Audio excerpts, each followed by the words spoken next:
Hi, everybody. I'm Jane Osler, EVP of Global Thought Leadership at Kantar, and I'm joined here today by Rankin Carroll, who's Chief Brand Officer at Mars Snacking. Rankin, welcome. And can you tell us a little more about you and your role at Mars? Thanks, Jane. Thanks so much. Great to be here with you today. I have been at Mars more than 20 years, just more than 20 years, in different roles, starting in North America, Canada to be specific, my home, and moving through the organization in local, regional, and global roles, both marketing, mostly marketing, some general management along the way. My current job as Chief Brand Officer is really, and I've been at that for a little better part of 3 years now, which has been to essentially digitalize our marketing operation and our brand building function, if you will, in every manner of brand building, to modernize it against the consumer journeys that we're tracking to modernize it against the fluidity of our consumer experience, our consumers' experiences, the changes in our customers' approach, the digitalization, the COVID accelerated digitalization of our world and of people's experience of brands, and really to build iconic brand experiences in the new world that we're all in. And now, most recently, that's really being accelerated massively by technology and obviously AI and the like. So that's a bit of me and what I'm up to.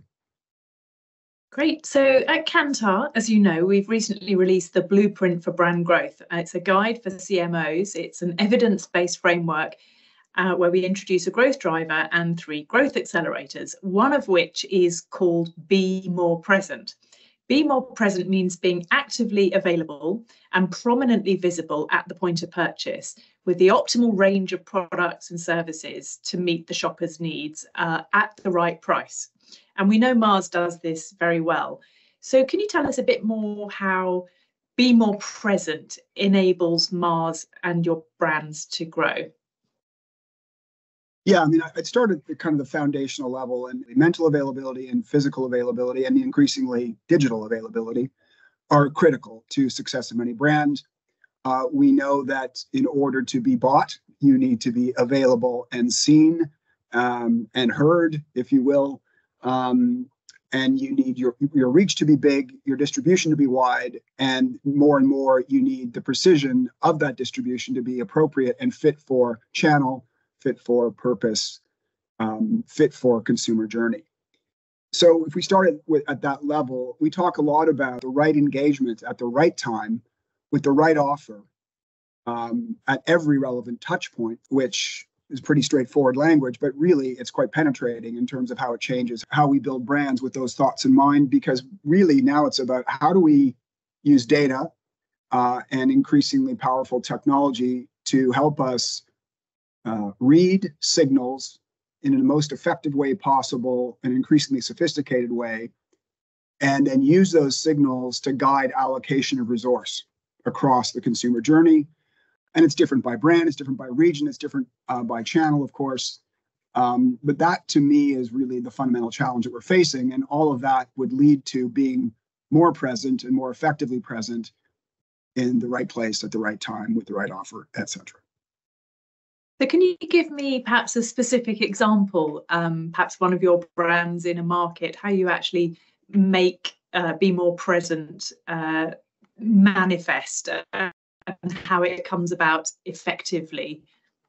Yeah, listen, I think I'd start with the messaging strategy, which starts this idea of right engagement at the right time. And if I almost break that statement down, that really guides you through how we would approach it. So as we go from broad reach to mass customization of our reach, if you will, to increasingly personalized messaging at scale, that's a little bit of the journey towards the right presence at the right place, the right time where it's most effective, because and therefore your reach is more intelligent, and you get better returns. So what we're seeing as we become more addressable in our messaging, our media is working harder. Literally every dollar works harder. Our ROIs are growing. Now, that doesn't mean we're not about big reach and big brands. That's part of the mixture. It's just changed. And then if I think about the right offer, at every relevant touch point, there's two aspects of that, which is, you think about price pack architecture. What is the architecture of your offering? Are you responsive to various price thresholds and emerging price thresholds that you might not have seen in your brand because the world is changing dramatically? And then I think also global organizations obviously want to play for scale, and global brands want to play for scale, but the reality of the market conditions and the consumer reality of disposable income is so dramatically different across market sectors and regions that we need to be quite specific to the region, and that kind of flies in the face of scale. So we're trying to find the right balance of becoming more effective, more intelligent, and using technology again to enable us to be more flexible in how we build our portfolio and our array of offerings. Then that goes to pricing strategy and being present and nimble and automated in your pricing activity, which I think is pretty straightforward practice across the industry now. But I think there's differing levels of progress and different, we talk about FMCG versus some other areas, and certainly in the confectionery area, I think we're trying to advance on that one.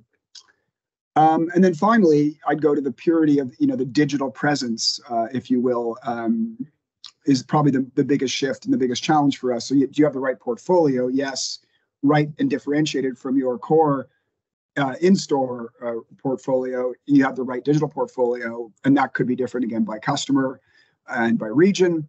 So again, adding complexity, but if you are getting the right balance of adding complexity, but being getting harder working SKUs, then all of a sudden I think you have advantage. And then it gets back to physical availability / digital availability. Your digital footprint and your digital presence is your product in that environment. There's nothing else. It's just there. So as you're building your brand footprint in digital environment, your distinctive memory structures and your brand assets showing up the way you want, and taking the care that you need to. And it's really channel by channel, customer by customer, digital shelf by digital shelf. And that's a lot of work. And we're just learning how to automate that. And I think that's one of the big benefits of things like AI technology. It's changing that game dramatically. We're able to automate out really low value work that was just terrible work for people to have to do, to be honest, to get down to product descriptions and some of the detail to play in an Amazon versus another .com. And I think that's one of the biggest boons of technology, and especially AI, Gen AI, in helping us move that really low value work out of the system and by getting much more precision, appropriate delivery of what we want the brands to look and feel like in an online environment. Great. And finally, our study shows that brands that are always present actually attract 7 times more buyers compared to brands that are only present on half of buying occasions. So how do you take more control in a highly fragmented marketplace? How do you maintain your consistency in being present at Mars? You talked about distinctive assets. How do you make that happen? I mean, it starts with, again, some fundamentals which are not new things. I mean, we are relentless about the guidelines and guidebooks, now modernized, digitalized, et cetera, and compliance against the distinctive asset rules and regulations that we have. And to be honest, when we were getting into what used to be a bit of a wild, wild west in digital, it was pretty messy. All people with great intentions, but they were just it was a bit like AI hallucinations. You'd sort of see your brand before there was AI hallucinations, we were getting them, and you'd see your brand represented in a totally inappropriate way or using an old asset or all the things that happen. I think we first of all stepped up in terms of delivering what they need, but also making it flexible across channels and digital interfaces, because I think that was a weakness of our central organization, our marketing organization. Secondly, I think we've done better on the messaging to say this is why this is important, and it's actually got business value when we get it right or wrong. And getting the importance of brand, the importance of assets to be central to everyone's a steward, everyone's an ambassador for our brands, and when we get it wrong, it costs us and weakens our trademark, when I think that's fundamental. And then we've applied technology to all those things. So both in the storage, digital asset management systems, making it much easier for people to access what they need in real time, engage with a customer and build the offering the way they need to in a way that a brand manager would be very happy with versus, the best they could do. And the brand manager would go, good God, what have you done to my brand?